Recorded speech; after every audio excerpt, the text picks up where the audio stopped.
and welcome to the garage, and my name is Turbo, and on here today we'll be talking about two SUVs in question, one of them being compact and the other one being mid-size. And right here with me is the 2004 model of the Toyota RAV4, and this is a very lovely and well-rounded one, and as you can see, the wheel flare on here that makes it look better rounded than the other versions of it. And the layer of it talks about the engine under its hood, and that is a 2.4 liter inline 4-cylinder engine that gives it 161 horsepower, and that is a lot of power for this size of a car. And that also means that it will not take too much of a fuel, even though there is an option of the V6 engine, which will be a little bit thirstier than this one. It also comes with a 4-wheel drive system, even though there is an option for the front-wheel drive as well. It's one thing which happened to be the first one that was the offering of a compact from the Japanese automaker before they started making the FJ Cruiser as well. And as you can see, it's an option for people who want a saloon ride while also having some benefit from the SUV side. For example, this car with that inline 4-cylinder engine will give you a family saloon fuel economy, and from the height that you can see as well, it's going to give you a ride height of an SUV. That is, if you go through some pretty rough roads, you still have some very nice ride without having any fear of crashing the underside of your car. And this also will tell you that it has a lot of space given on it inside, not minding the fact that it's compact. And that is why the spare tire has been sent outside of the car. So it is sitting on the last door, which is the 5th door on the back of the car, because this car actually comes with 5 doors. That is 4 for passengers and 1 on the rear for luggages. The previous versions to this, before this one, actually came around with another option of the 3-door SUV, which were not looking all too good anyways, because they had only 2 doors for the driver and the passenger, and 1 on the rear for luggages, except that they were not looking too good because they looked like pistols turned the other way around. Well, we'd like to see what this car has on the inside. Let's go in there and see what it has for us.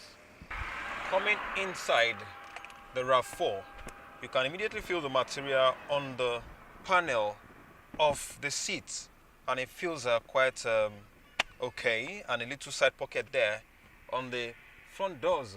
Actually, they have pockets also on the rear doors as well, though they're not very big. And as you sit down in here, the only challenge you have here, apart from the fact that you can set yourself well with this partly power controlled seat, is that at 6 feet you feel the front space and you don't have enough space on the rear.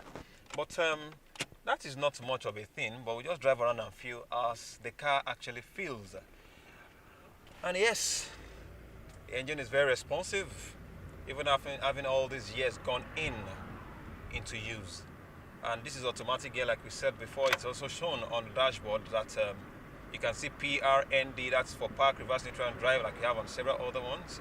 You have all the displays, and this dashboard is actually looking very beautiful because it has 3 major rings there, and even the air vents also are also ring like you have it on the Toyota Matrix, which is no more in production.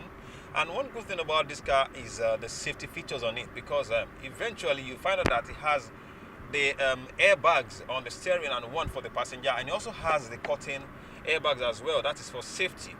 And you can also enjoy these 5 buttons on the steering wheel, because those buttons help you to make sure that you have a good control of your audio system without having to look away into the center console of the vehicle. And actually, that's the audio system also that comes with 6 speakers and the CD player and a cassette player. Whatever they expect us to do with a cassette player in this day and age, that may not be even into use anymore. And also, they've made some few things also very comfortable. Still on the steering, there are these extrusions on the steering wheel to give you the correct positioning of where your hands should be on the steering wheel. And you can also see on the dashboard a particular light sign there that tells you when any of your tires go down, when they are underinflated. It comes on to let you know what that is. And also maintenance can also be shown.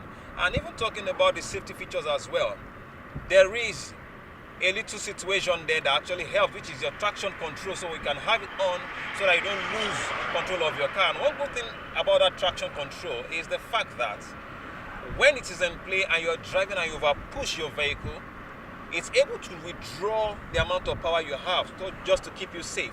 In fact, it can even select brakes for you so that you don't crash yourself. and that is a lovely safety feature all there. They want to talk about the anti-lock braking system, which is actually four-wheel anti-lock braking system, so stopping would not be an issue, which is actually a very good upgrade concerning this one as compared to the previous model of this vehicle. You actually have all your power door controls over there, and also they've put the two cup holders in front of the gear right here. Even though I don't think that anthropometry is too good, because for you to get there you have to stretch forward, which will not be the best thing to do. There's a little safe there that you can put a few things, and that is a space for your smoke, for the smokers. You push this out and you put it and light your cigarette if that is what you want to do, and you can put it and unplug any other device you want to plug in, even though there's another 12 volts plug here, down here for you to use. It's a lovely one. And also there is another safe here which is actually very tiny, but it's also very good. So generally speaking, apart from the fact that the dashboard material is plastic, it feels very low quality. All these materials here, even the ones pretending to look like stainless, are actually not stainless. They are all plastic materials, which is actually very, very low quality. Beyond that, you enjoy the ride in this car. And the other thing is that it sits 5 people on the inside here, apart from the extra luggage space you have at the back there. The only thing there also is the fact that the people that will be sitting at the back have to be pretty short, or you may have to cut off their legs to let them sit down properly at the rear of this car, because once you set your chair to sit down well with you, it cannot be very comfortable for people who are tall to sit on the rear of the car. But generally speaking, the car is fantastic to drive in. And if you are thinking about going off-road, it is my joy to tell you that this car would do some light off-roading, but not something heavy, because nobody buys this kind of vehicle saying it's an SUV and it's high from the ground and now decide to push it through some rough terrain. It just will not serve that purpose well. But when going on rough terrain, it will do well. We may actually find time to get you a feel of what it is when you go through some pretty light rough terrains. But generally, it's a lovely SUV you can have. It's very reliable, it serves you well, pretty comfortable if you're not too high or not too tall. That is, this vehicle is for brief people. You can set this chair so that even if you're very short, it makes you feel like you're actually tall, and it's a wonderful thing, generally speaking. And this is a very good one coming from Toyota. And like we said in the introduction of the vehicle, there will be no more 3-door RAV4 SUVs again, because those ones are pretty ugly. Who actually wants those kind of vehicles anyway? But then your view from the front here through your rear view mirror is very, very clear. So you can see pretty well where you're coming from, as compared to several other vehicles that can only see roughly where you're coming from. But this feels very safe. Generally, just drive your car and enjoy how it feels. Well, as you can see, driving this car has been very lovely. It's a wonderful one. You enjoy everything on the side of it. And any other downplay things I want to talk about is off it. But let's go see what this Mexican has for us.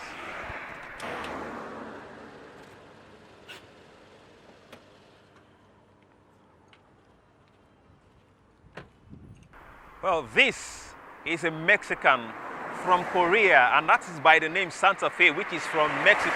And the car itself is made in Korea. And this is another lovely mid-size SUV from the Korean maker Hyundai, and this is the Hyundai Santa Fe, and this is the 2004 model of that same vehicle, and it is a mid-size, very sizable, very robust. And under its hood it has a 2.4-liter engine that gives 138 horsepower, and that's a lot of power, even though it looks pretty big for that size. And there are other options of that engine. You could have the 2.7-liter V6 engine or the 3.5-liter V6 engine, which are obviously thirstier than this one, and it's actually matched to a 4-speed automatic gear. But this right here carries a 5-speed manual gear, which is the one I'd like, because I love manual gearing system. And also it has a front-wheel drive system, and other options with the 3.5-liter engines will have the 4-wheel drive option as well. And that's a lovely one. But one thing worthy of note about this car is its looks. Just imagine looking at this car from the front of it. Imagine the windscreen as the forehead. Imagine the wing mirrors as the ears. Imagine the headlamps as the eyes and the grille as the nose, and the bumper as a mouth. You agree with me that that car is pretty hideous, even though its hideousness acts its own character. So you couldn't say it's actually hideous really, but you say it's beautifully hideous.